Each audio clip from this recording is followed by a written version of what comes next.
The Mental Health is a Lifestyle podcast is not a substitute for your relationship with a mental health professional. Hey, everyone. Hey, family. Welcome back to another episode of The Mental Health is a Lifestyle podcast with your girl, Andrea Wise-Brown, and her bestie, Celeste. Hey, Celeste. Hey, what's going on? Oh, nothing. Just the only thing that's going on is it's so hot here in Texas. It's hot everywhere. Mm-hmm. Is it hot there too? Yes, hot and humid. It is so sticky right now. So, oh my goodness. Yeah. So outside of that, it being so hot, what else? Oh, just some new revelations with politics. This is making for a very juicy election. yes, I agree. So goodness, I have lots of thoughts, but I'll start by this. So we started off with Joe Biden and then Donald Trump, attacking Joe Biden about his age and his mental ability, his mental fitness for the job, right? Could he do it? And apparently that was pretty effective. And it became evident when they had their first debate, and it was a disaster for Joe Biden. And from that point, the top people at the Democratic Party was like, you're not going to win. We can't move forward. You got us back out. And for me, I was like, how dare you? You're supposed to back your person, and he's fine. He can do the job. We vote for the administration. I was all about that. But I didn't know who they were talking about replacing him with, right? Because I was like, well, if you do that, then who's going to replace him? Because I'm thinking the whole ticket is going to be gone, right? Mm-hmm. But that's not the case. So Joe Biden finally said, okay, is this what y'all want? This is what you get. He stepped down, and then he immediately turned around and picked his own successor. He picked Kamala Harris, who they say has been on the job day in and day out, that she's the first person in the room in the morning and the last person to leave at night. She's everywhere. She's on the ground. She has been talking to people. People say, where's Kamala? We haven't seen her. She's been busy. That's because she has a job. She's been working. She's been going around speaking at college campuses. She's been talking to women about their rights. She's been working. She's been hustling, and she's been listening. Okay. She's been listening. She's been connecting herself to the people. And so when they handed her this torch, Joe Biden had handed her the torch, she ran with it. And she has been flourishing ever since. She's a member of the Divine Nine. If you know, that's sororities, fraternities at HBCU. She went to HBCU. She's an HBCU grad. They immediately, as soon as she announced her candidacy, they immediately set up a call. All these Black women got on this call and had a meeting, and we're going to support her, and how can we help? And from there, it's been one meeting after the next. Each group has been represented and included. And the last time I checked, it was Republicans for Harris. So Donald Trump is losing support on that side as well. So I won't go into it too much, but I'm just saying I'm very excited for the ticket. I think in Tim Walz, she picked out a really great running mate, and that he's very great at communicating. I think that Donald Trump is peeing on himself daily because he does not know how to handle it. And the last thing I say, Andrea, and I know, listen, like you said, you shouldn't have even got me on this rant because you know I can do it. I will say this. We all know that Donald Trump is very disrespectful to people in general, right? Anybody he's running up against. But I will say the level of disrespect that he has levied upon Kamala Harris as a Black woman has become very personal for me. And it should be for all Black women. And the fact that Black men, in my opinion, who support Donald Trump, condone this. I would say this.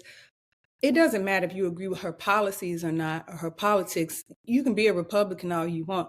But when you sit back and say nothing while a white racist man berates, denigrates, insults a Black woman, that says something about you. And I don't want to be I've decided that if you are a Trump supporter, especially a Black male Trump supporter, a Black female Trump supporter, I don't want to be associated with you, right? Because it speaks to your character. And I'm done. Okay. You shouldn't have did it. You started it. Yes, I did.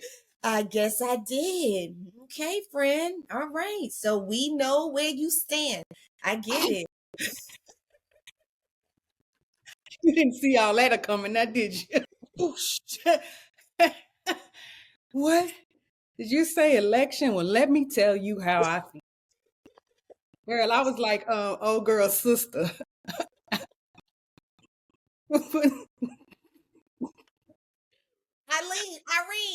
Irene, baby, I put straight Irene on her. Ugly frog. The ugly ass frog.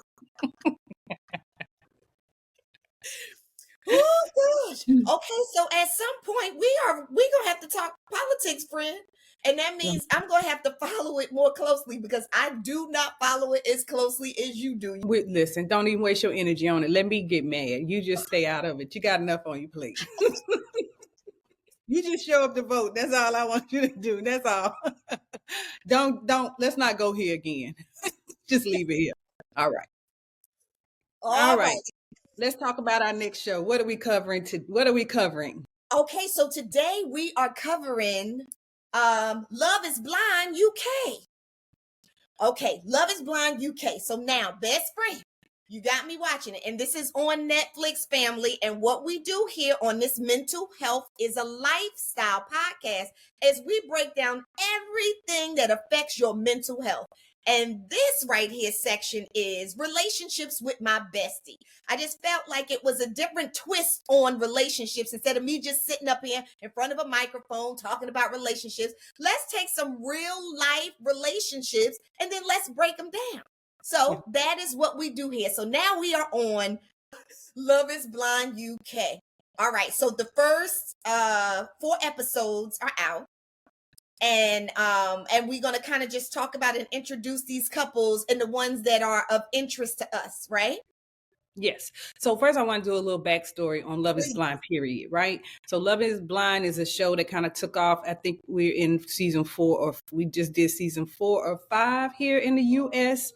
And it was a big hit. It was in Charlotte. The couples lived here in Charlotte. So I took a special interest in it and stuff. But I've been watching seasons prior to. This would be my first time watching Love is Blind in the UK. And so the reason we chose it is because I thought, let's see what they're talking about. Let's see how relationships are different, maybe in a different part of the world, like how they address it, or is it pretty similar to, it's all kind of the same.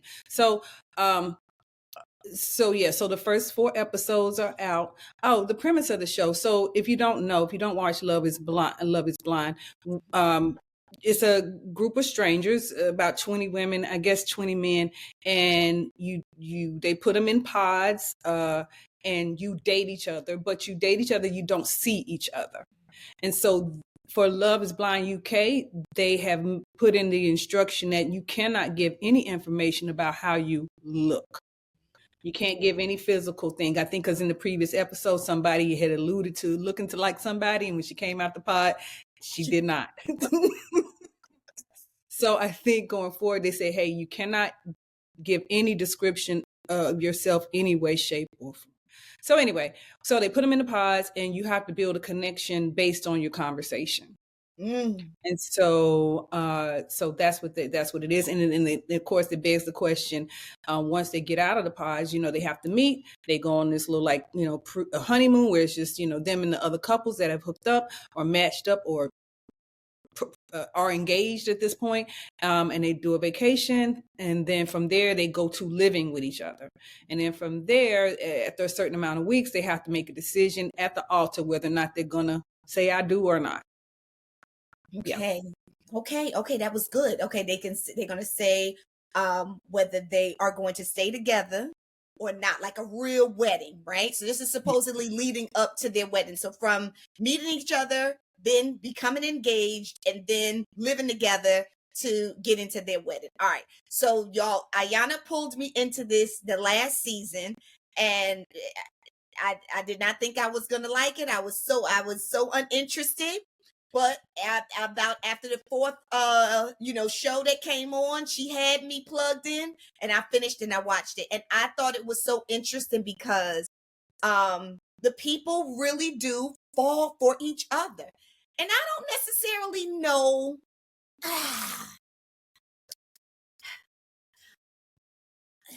I shouldn't say that it's gender specific. Because I was going to say, I don't necessarily know that the men fall is swiftly for the women or as deeply as the women fall for the men. But and the only reason why I'm saying that, I'm not just saying that just from just day-to-day reality things, you know, out here. I guess I'm taking it from that the last season, just how I saw it seemed as if even when the couples were still together, when they broke up, if they did break up, it seemed like the women were the ones who was taking it so much harder than the men. So interesting to me. They were, you know, they were like distraught and they kept trying to make it work. And when the men had got to a place where they was like, I'm done. So then I have to ask, were they really that connected anyway? So, okay. So now this is a new ride that we riding together. And so I think it's interesting. So, friend, was it something you wanted to say before I asked about the first couple, or did you want to bring up the first couple? Either one. No, I think we covered everything. I agree with you. I think that the breakups are a lot harder for the women than they are for the men. Although, when I do see the men take the breakups the hardest is in the pods before they even see that person. And I think that has more to do with rejection than it does to do with the actual relationship. Absolutely, with their ego. That's right. A man's ego being broken because he wasn't chosen. Yes, I do believe that. That is what I'm assuming too. That's right. But in the long run, it seemed like the women be like losing their stuff.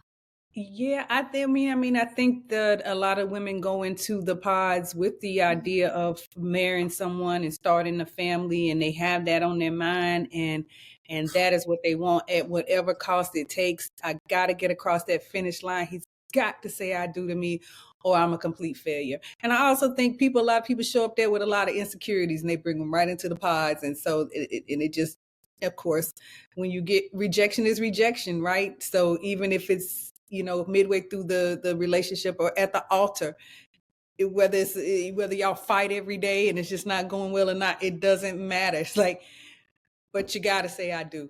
That's what you agreed to. Why won't you do it? It's like, but he's not feeling it. He don't want to do it. Why you want to be with somebody that doesn't want to be with you? But anyway, that's further down the line. But yeah. Right. Okay, that's further down the line. So then, check this out. So now, to spin off of you saying men and insecurities in the pod, the first person that comes to my mind is Sam.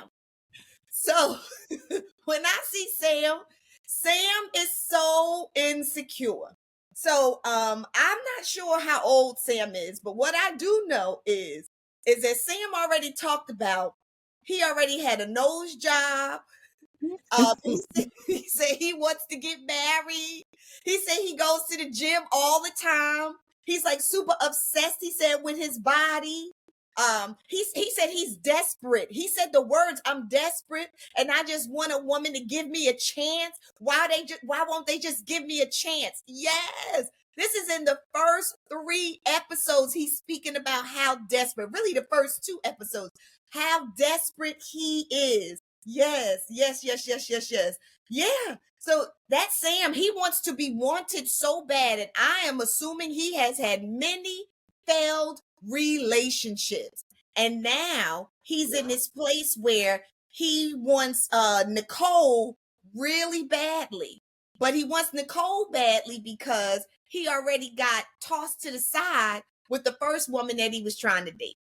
Yes, he did. And so, and then Nicole is also dating Benaya. And Benaya is the one with the long hair. Yes, Benaya's the one with the long hair. Seems very sweet, very sincere. And so she's connected with both of them. So at some point, things seemed like she was liking Benaya as much as she was liking Sam. However, it got to a point, I believe, where she asked Benaya about, was he ready for marriage? And he said that he wasn't really sure if he was ready to say that at that particular point, right? He said it's a little early in the process. And so, once Sam had got dumped and Sam was in desperado mode, he decided, I better lock somebody in real quick. So he said, this Nicole's on the hook. Let me go ahead and lock her down until I want marriage. I want to be with you. It's you, it's you. And that's what Nicole wanted to hear at the time. So he beat Benaiah to the punch. And the thing about it that was interesting to me, though, is that Benaiah is, in the dorm with the other guys. And so he knows Sam. He's getting to know Sam as well, to the point where he is feeling that maybe Sam is not there for the right reasons. Well, that Sam just, So go ahead. no, wait, but do you know why he said that about Sam? No. Okay, so this is why. No, this is why. Because when Sam was in the pod and he was in there with Nicole, and he was all excited because he said all of the right things. That's one thing that Sam did. So Sam was tossed to the side by, I want to say it was Catherine.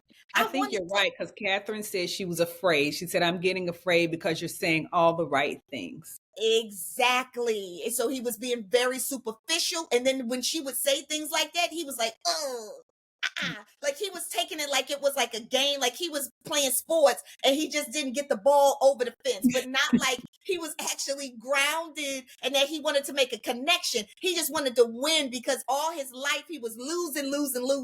So then when Catherine tossed him to the side because of that, he was so upset. But just because he wasn't chosen. But then he started, like you said, buttering up Nicole. And Benaiah, you're right. When she started talking about, okay, marriage, Benaiah like, because he seem almost like a flower child.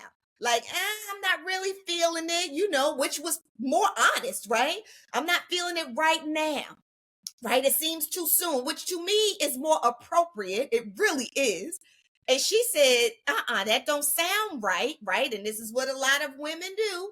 That doesn't sound right because I just want to hear what I want to hear. Not even looking at the quality of the connection or the relationship. And so now this other joker with these one-liners that's really just trying to hit the ball out the park is throwing everything at her. And she's like, oh, yeah, this is it. Oh, yeah, he wants to marry. Yeah, because I'm going to get me a husband. And this is her second husband. But right. But listen, but this was the thing. She said to him, oh, my gosh, I just want to hug you. And then I think he said something like, I just want to pick you up and see you and hug you. And then she responded by saying something like, oh my gosh, like, if only you saw me, and then she was like, oh, I can't tell you. I can't. Oh, okay. I forgot. We're not supposed to say what we look like. That joker, what I tell you after that, he walked away. He was sick. And in his mind, he probably thinks she is 2 tons of fun. So he decided. I remember that, yes. So he got back in the party like, hey, she said something really disturbing. He didn't want to say, I think she might be fat.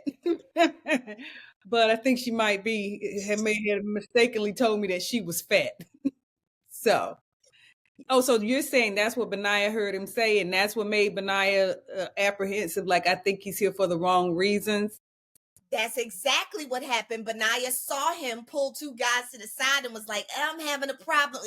I'm having a problem with this. He is like, he said something like, and I don't have a problem with big. He said something like that. Because Sam is obsessed with how things appear. That's right. All his nose jobs and gym and changing his body and hair and all of that. Yes, that's what he's obsessed with. The surface. He doesn't want to go back around his friends and have to introduce this big girl to his friends. No, I'm just saying that's exactly what it is. Oh, superficial ass Sam. But the good thing is that she's tiny. She's not even big, and I think that's what she was saying. That's what she was saying, that, like, only if you knew you really could scoop me. But he took it as, oh, she is 2 tons of fun and he just don't want to play. I agree. Okay, so here's the thing. Here's what I find interesting about this is that they're in the UK, so they have these accents. So when I close my eyes, I hate to say it, Nicole does not sound black to me. So I'm wondering if that is going to be an issue once he steps outside the pod and he actually gets to see her. Is he going to be okay with the fact that she's a black woman? Friend, this is why we friends, because I thought the same thing. I said, I wonder if he knows that that girl is black. That's what I thought, the same thing. He doesn't. I guarantee you he does not. Oh, I can't wait until he sees her. I just cannot wait. Potentially, he's falling in love with the big black woman, a BBW. Hey, family, come on over here because I have something for you. Starting off with a go-to guide for keeping your minds healthy and strong. This right here is the Bible to mental health. It's your mental health Bible. The name of it is 6 Pillars to Power Up Your Mind and Make Mental Health a Lifestyle. Everything that you need to know about keeping your minds healthy and strong is in this go-to guide. Where you get it from? Well, you get it from awisebrown.com/shop. But in this go-to guide, honey, in this mental health Bible, you know what you're going to find out? You're going to find out the benefits of aromatherapy, and how it can shift your mood. But guess what? You don't have to go anyplace else to look for your aromatherapy because your girls got you, okay? You can get some aromatherapy here. This is aromatherapy is in this candle. This is called a slice of happiness. It makes me tingle, like literally makes me tingle. A slice of happiness. This is a cruelty-free candle with no parabens, no formaldehyde, and no known suspected carcinogenics. Now, you know, you go out here and you find these candles that smell good, but are they good for you? Are they good for your brain? Come on now, get real with yourself.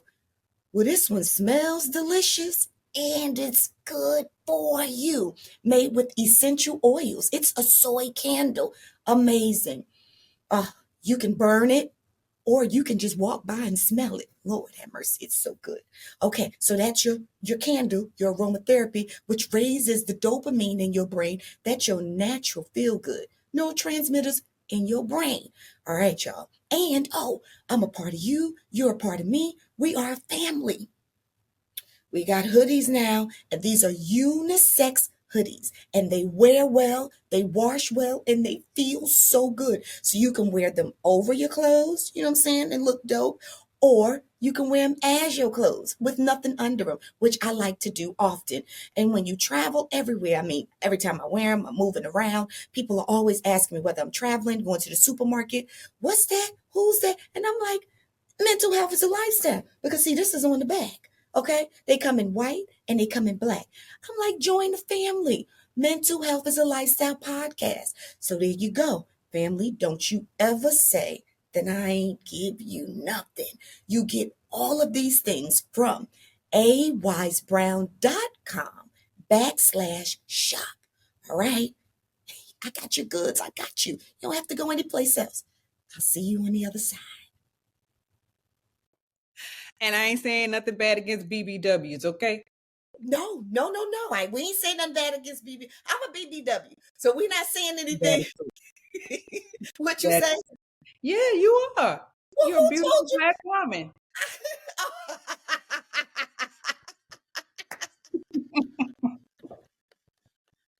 Shit, me too.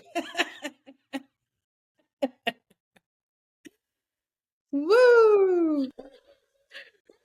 No, but you're right. You sure right. You right. So, okay. I thought it was the other BBW, but you're right. Okay, friend.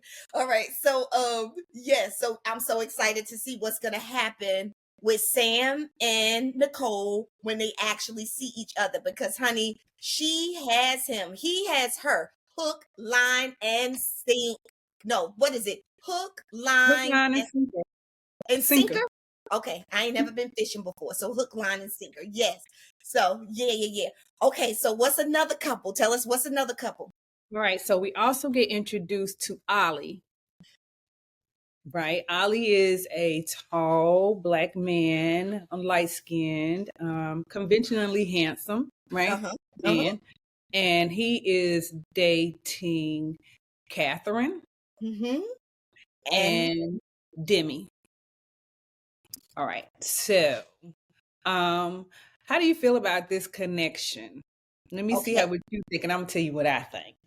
okay. So it was interesting to me. Now, one thing that Ollie said when he first started was he said that usually where he goes wrong is when he sees I guess women or whatever, that is usually his draw in. And so he doesn't necessarily get the quality of woman that he wants because he's blinded by these women's beauty. And that's the first thing that he goes for. So he said this is why he's decided to do this show, because he don't want to be distracted by a person's beauty. He wants to, go a little bit deeper. So that's how he kind of started off saying. And what's so interesting is on the other side of that, Catherine, right? She appears to be a white woman, right? She said that usually men pick her because she's so beautiful. That's what and so she's had all these dates and with all these failed I guess relationships because men just pick her for her beauty, and her beauty gets in the way of the relationships because she's so beautiful. And then we have Demi. Now, Demi, who appears to be a black woman to me. I don't know her ethnicity, but she appears to be a black woman, and she's more of a full-figured black woman. And so now, as they're talking, as Ali is talking to Catherine, who says she's so beautiful and she blinds him with her beauty, and then you had Demi, and Demi said that she plays football. She was sounded very girl next door, really down to earth. It was so interesting to me that he felt more connected to Demi, to the woman who was full of figured, she sounded a little more grounding, a lot of real, like she was just real. She was even talking about competition, like, we could play it. I could beat you in sports. And yeah, so that was interesting to me. So what's your thoughts? Yeah, so in terms of Catherine, I think the reason that he's choosing Demi is because she's a breath of fresh air, right? Because he's used to women like Catherine who lead with their quote unquote beauty, right, and don't have substance. He can't very well relate to them. So I think when you're in a situation like that, you gravitate to the person you should, whether that makes you feel comfortable, right, being yourself. Right. And so, and she's very much herself. Demi is very, very much herself. But what I will say about Demi and Catherine is that they're both insecure in different ways. Right. Catherine seems to rely on her beauty. Right. And so at some point, when she realized Ollie was going in a different direction, that he might be leaning towards Demi, then she pretended as if she made the decision to end it with him. And then after that, she's like, I think I made the right decision. It's like, no, you didn't.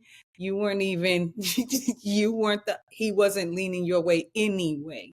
And as far as Demi is concerned, I feel like she does have some insecurities about her size and about her appearance, maybe, and some things that she's used to losing out to the beautiful woman. So she's put this extra effort in on Ollie's birthday, gave him cupcake and balloons and made him feel special and that kind of thing. But I think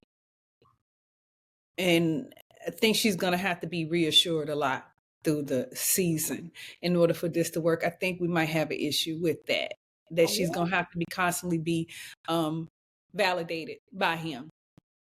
So Really? I do. Okay, so this is so interesting because, and the fact that you even said that now, obviously, she's a fuller figured woman, but she never mentioned her insecurity surrounding that. She mentioned her insecurity around having endometriosis and not necessarily may not be able to bear children, and she said that this gets in the way of a lot of relationships. So she did say she had insecurity surrounding that, but she never said her weight. But you think that there's some insecurity there? I do. Well, and you know what? You may be right, because when they're usually in their rooms with the other women and the men all together, some of those women, they be like doing yoga and working out, and I don't think I ever see her definitely on the floor. Kimmy's not interested. She plays sports allegedly. Yeah, you know. I mean, and there's nothing wrong. I mean, yeah, I'm pretty sure she's just a like you said, she's a girl next door. I think she's been friend zoned a lot. I think she may have said that. I think I might have heard her say that she gets friend zoned a lot, and I think that's has made her insecure over time. Like, you know, and so when it came down to Catherine and her, she knew it was between her and Catherine. So that's why she went all out for his birthday. She's like, I'm gonna fight for him. So she knew she was in a competition, and she knew she had to win him in some type of way. And that was just showing him attention. Actually, you know, maybe some people might view it as her courting him instead of the other way around. So that's what I'm saying. Once you start stuff like that, then, you know, might be an expectation for you to keep doing that. Number one, to keep courting him, to keep him around. But it also could mean that, you know, I don't feel like I'm enough on my own. So I don't know. We'll see. You know what's so interesting? I'm just sitting here thinking, see, we best friends, because I promise you, when she had them balloons all over, and she literally was making a handcrafted card, and she was doing and didn't she, the cake that they were eating, was that the cake that she provided? Like, she really did his room up. When he walked in, he was just like, oh my, like, it's amazing. But my thought was, I was like, if I was him, I would have probably been scared. Like, there would have been something. I'm not lying. Seriously. I'd have been like, because we just met. We ain't even seen each other. We learning each other. A little card would have been sweet. But like all of this, I would have been a little afraid. Like, is this person a little obsessive? Honest to goodness. But then, go ahead. But so the real reason why she did is because she's competing with Catherine. I got you. But then this is the thing, right? So you're right. Once she hears, fluttering in the background, that he said that he liked it, through who was the other girl? No, Demi. So when Catherine heard that, right, and she decided, well, you know what? Because like you said, her insecurity, like, I'm gonna go ahead and go in here and check out. I'm gonna check out, right? Before he checks out on me, I'm gonna check out on him. So, but this is what I saw. When she went back in and she said, yeah, so I really feel like there's someone else that you like more than me or whatever. So I'm just going to step aside because I want what's best for you. BS. I want what's best for you. And you just go ahead. When Ali left out that room, because he was like, thank you. He just left out. But when he left out and got back with them guys, he said he ended it. He did not end it. Oh, is that what he said? He came back in and they was like, oh, what happened? He was like, yeah, I ended it, but she took it well. I'm like, oh no, Ali, don't you let me see you being a liar. I wouldn't care even if it's a little lie. Don't you be a liar. You could have walked in and said, she checked out because whatever, she ended it. He said, nope. He said, I ended it and she took it well. She took it well. He sure did. Yes, he did. Damn. I thought that was interesting. That's what I'm saying. Like, these first couple episodes start off kind of slow, and you just like, oh Lord. But when they start moving to pieces, and these triangles start forming, and people's personalities start to show themselves, it just gets greater as it goes along. So, yeah. So, did we have any other couple that we were interested in? Okay, I think that there was. Okay, so we already talked about Brendan and Nicole. Okay, Sam and Nicole. I did want to talk about this couple. I wanted to talk about. So I wasn't really interested in this couple. Bobby, I think he was maybe challenged by height. He actually with the little curly hair. So I don't Yeah, know what his ethnicity is, but yeah, he got with Jasmine, and Jasmine always seems to be like over. She appears to me to be like and it's nothing wrong with caring about your appearance, but she always seems to be done up to me. Like, you know, like her face and everything, her makeup and stuff is really done up. I just don't know. To me, that's what stands out. And yeah, so he chose her. She was open to it. So they met each other and they were both pleasantly surprised. So I thought that that was interesting, even though yeah, I'm not really interested in them too. yeah. Not yet. I'm sure. Okay. I mean, maybe so. They usually sometimes they have like one couple who's unproblematic throughout the whole thing. So Okay.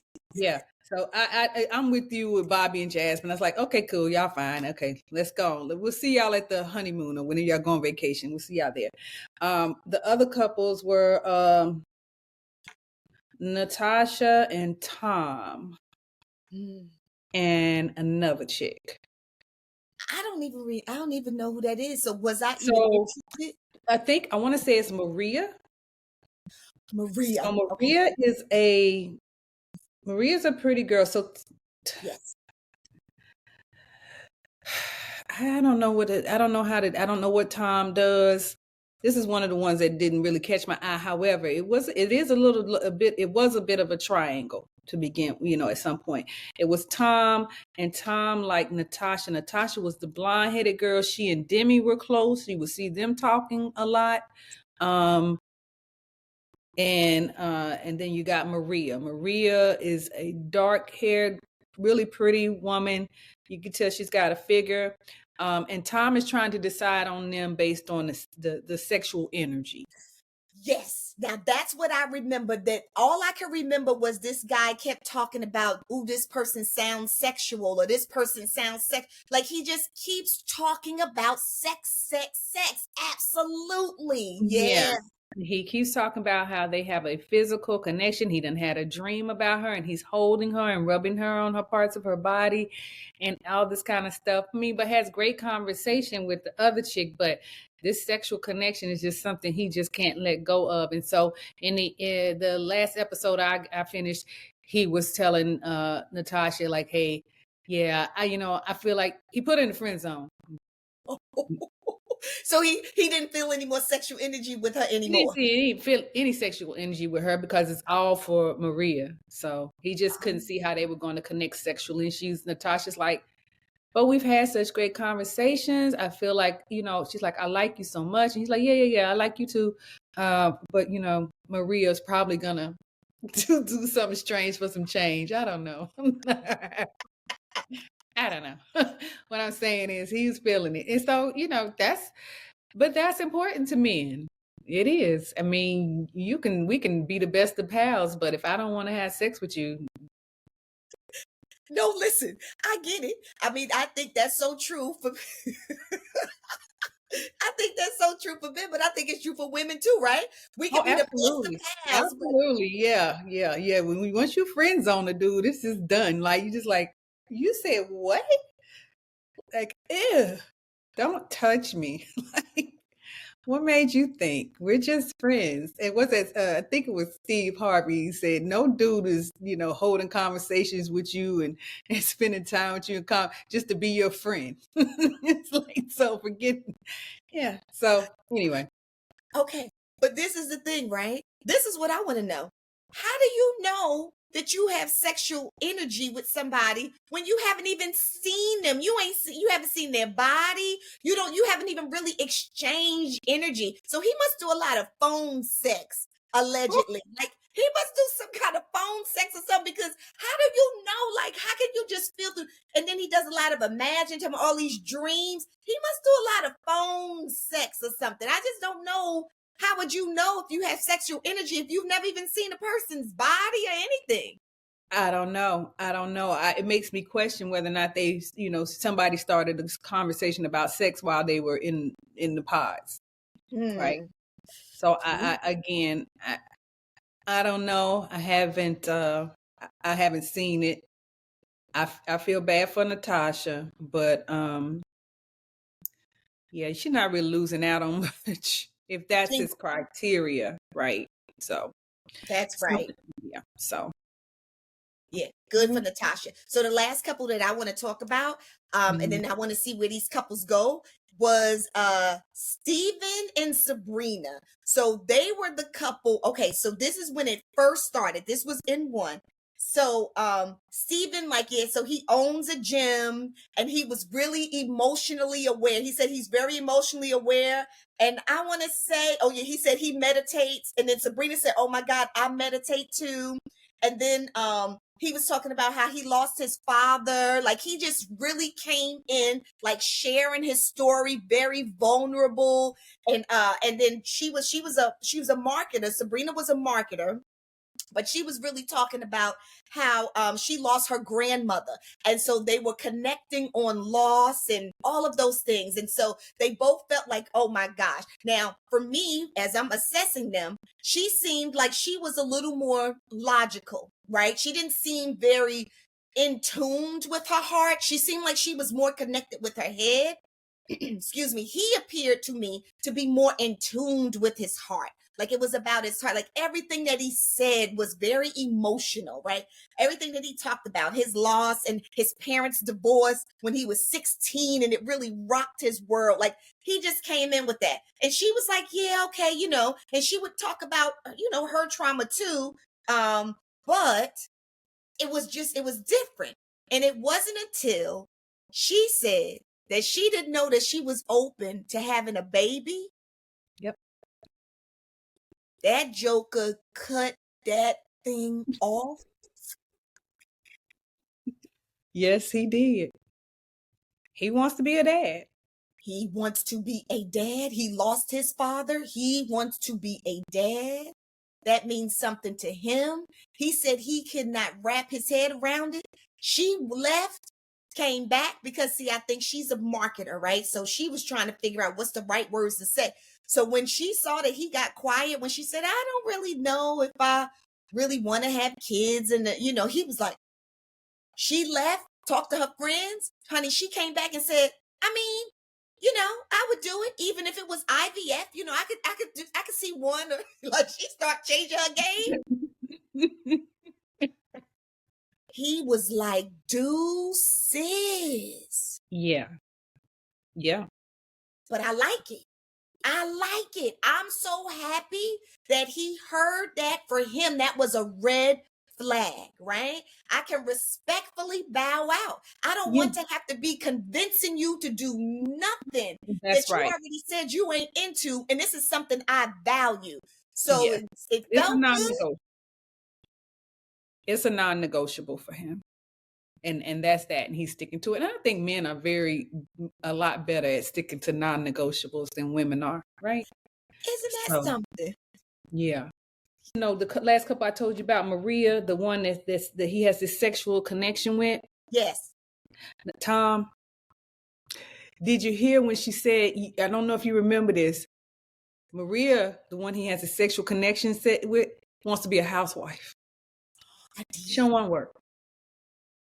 And he said, I don't know if I'm down with that because I don't want a wife that's at home and not working. And she's like, no, I'm not saying I'll never work. She fixed it.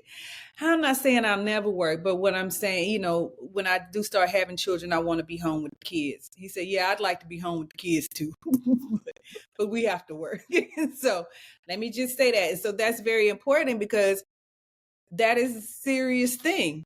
This woman's already telling you, I want to play a traditional role. I want to be a housewife. I want to be taken care of. And you're still gonna pick her. So, okay. That's the one that he picked. You still pick. So he ignored that huge red flag. Because you're right. I do remember when he literally put his hand on his head and he put his hand down like this. And he said, like, I don't really, like, you mean you just not gonna work? I'm not down with, like, not working. And you're right. She went to over explaining. That's right about, well, no, I mean, if I have a baby, like, at least for the first 2 years, she probably wouldn't say 3, 4, 5, but she was like the first or 2 years, right? And then he goes, well, I wouldn't want to work either. And she was like, I mean, it goes both ways. I mean, yeah, that would be for you. If he says I do to her, that joker gonna end up pregnant on night one. There you go, ignoring red flags. So that was good to point out that was a red flag. That was a man that did not ignore that red flag because he's thinking about that sexual. He's leading with his penis. Through his ear, though. Through his ear. Like, because he just. What a simp. Just kidding. Okay, now we go back to the others. Now, who we talking about again? No, we done. No, that was it. I think that was good. So I don't know. Is there anybody else? No one else stuck out to me. So, Freddie ended up asking Catherine to marry him. Freddie. Okay. Freddie's the funeral director, the QT patootie. He's so cute. He's so cute. The funeral director. And he said, right? He said that did he say that shocks everybody or it turns everybody off or something like that? I don't know, but I think he did. I think because they see funeral director. I don't know. I wouldn't have a problem with it. I mean, I don't know how much they make. Maybe if that's a drawback for people saying no, I don't want to, because they think that they don't make a lot of money. I don't really know. I have no problem with a funeral director because people die all the time. That's job security. That man is gonna never be jobless. Okay. You gotta, and funeral directors turn into funeral home owners and those things of that nature. So you can all you want, but this is a sensitive man who's used to dealing with people's grief and pain. So he's sensitive to feelings and emotions, and he's fine. Yes, so, he is. He was a handsome man. Yeah. They seemed pretty happy when they met. When they finally met, like they were both crying, like ugly face crying, like, oh my God, you look so good. So they should start out strong. I'm interested in all of it. Yeah, it's gonna be interesting. No, I'm interested too. And yeah, they probably were pleasantly pleased that they both were aesthetically pleasing, right? So I do. But yeah, I want to see where it goes because Catherine just gets in where she needs. She tries to get in where she fits in. That's the thing for her. I feel bad for Freddie. Right, because he seems like a nice guy. Like he just appears to be a nice guy. He's a handsome man, but he just appears to be a nice guy. So this is going to be interesting. Yeah, he seems genuine to me. Like, so if he's not, he's done a really great job of fooling me, whereas she doesn't seem quite so genuine, in my opinion. Maybe it's another side of Catherine, but, like you said, the stuff that we see when they're in the dorm rooms with the other women, and the stuff that we see in the dorm room with the men, and what they say in their confessionals, like, it's interesting. It's a different side. And this cause the fact we know that she did not call it off with Ollie, and Ollie didn't call it off with her, or she, it's just gonna be interesting ride. I'm ready. I'm ready for the next set. I can see why they dropped 4 at the same time.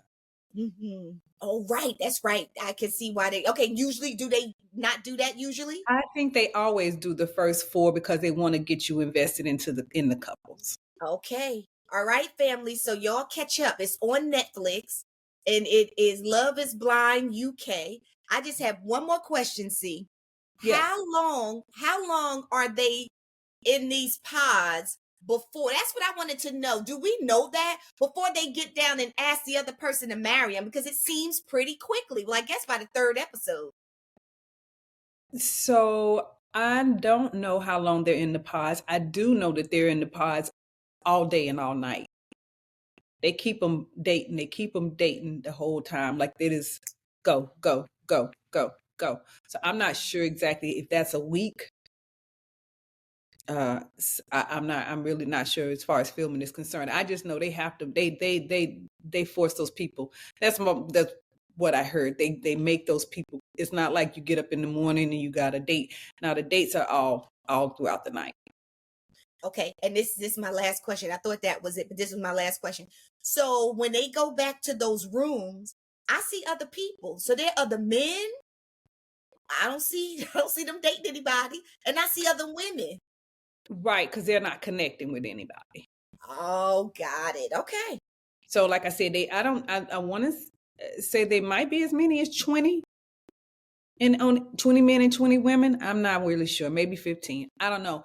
I just know that it's a lot in that. But if you're not making a connection, they don't film you. I mean, your film doesn't make it. It ends up on the floor. I got you. Yeah, you have to be a player, or involved in a triangle of sorts.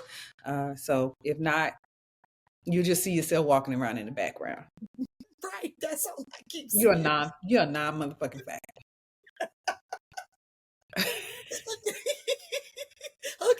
Okay, because that's what I was wondering. Yeah, I was like, okay, so when is that guy going to date? Or when is that girl going to date? And then I'm like, they ain't dating, so I get it. So they're trying to prove this premise that love is blind. So they got to have some kind of connection. Yeah, for at least 14, 15 people, love is not blind because they're not connecting with anybody. So, okay. Yep. Oh, all right then. Well, so there we go. So that is our first episode on Love is Blind UK. In my personal opinion, do I think that love is blind? I think for a certain period of time. I think I feel like, yes, you can meet somebody over the phone or, you know what I'm saying? Do this long distance thing where you're not really in their company, but you really get used to hearing their voice and you can take their personality. Y'all can kind of jive with each other. So I really do think that you can be connected to somebody and even fall for them, have feelings for them. But I think when you meet them in person, that's your telltale sign as to whether love is really blind or it can see, when it can see. Absolutely. I think we have that from the last show that we watched, right? Where they actually could see each other and they could see each other, but it's not the same as being in somebody's presence. That's right. So it doesn't ever, it's not blind, it's not deaf, it's not, it's not a lot of things, but you have to have human contact with somebody day in and day out to really know who they are. And I think that's always interesting. So, but relationships in this situation have worked. There are people who are married, who have, I don't know if they have families, but I know people who, yeah, they do. They start families and stuff. They actually have met on this show. And it has started out with their personality. It just so happens that the other things align too. So. Yeah.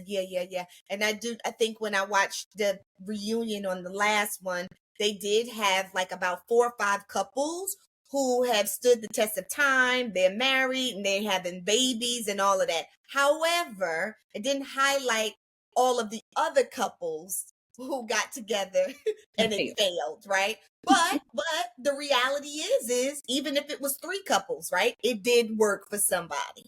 Yes. All right, family. So get back into it. Love is Blind UK. We gonna come on again and talk about, I guess, whatever the next 4 that they put up or however they doing this. Right.